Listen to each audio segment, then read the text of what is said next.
Parut kelapa manual buat bikin gulai telur request nenek. Halo guys, assalamualaikum. Abis pulang antar anak-anak sekolah, lihat nenek tuh lagi asik ketok-ketok di luar. Iya, katanya dia mau bikin gulai telur, padahal nggak ada telur ya di kulkas. Alamat nih, kita harus beli telur keluar.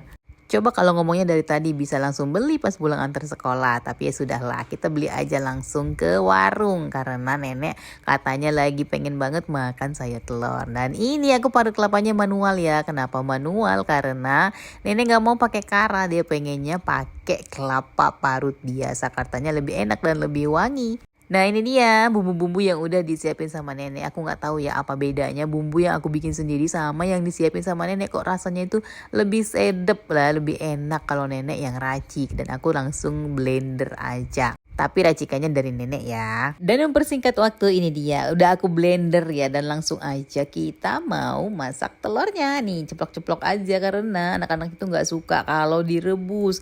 Kenapa nggak suka kalau direbus? Iya karena kalau habis direbus itu pasti tuh ya. Kuning telurnya itu pada mental. Nggak tahu kemana deh. Diguling-gulingin ya. Nggak ada yang mau makan. Jadi ya sudah biar kemakan semua, kata nenek yang diceplok aja. Kalau diceplok itu pasti dimakan semua sama kuning-kuningnya.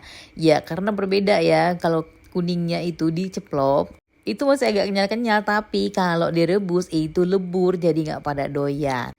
Nah ini udah aku mau press kelapanya ya, udah mau selesai tapi jangan salpok sama warnanya yang kuning banget gak ada merah-merahnya. Karena emang stok cabai merahnya di kulkas itu udah nggak ada sama sekali.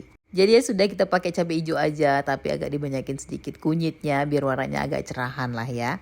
Dan ini dia sudah mau mateng, sudah mau selesai, tinggal kasih seasoning bumbu-bumbu kehidupan tentunya biar berasa ya kehidup itu ya, nggak anyep. Dan sesuai dengan selera kita masing-masing aja. Lanjut lagi, sebagai temennya aku mau goreng ikan asin. Kalau ikan asin ini requestnya Pak Su. Entahlah kenapa ya, harus ada ikan asin terus tiap hari. Walaupun cuma 2 biji yang penting ada syaratnya ya. Karena ini buat temen sambal terasi. Nah ini sambal terasinya ya cabenya udah hijau. Ditambah lagi sama rampainya yang juga hijau. Jadilah dia hijau semuanya.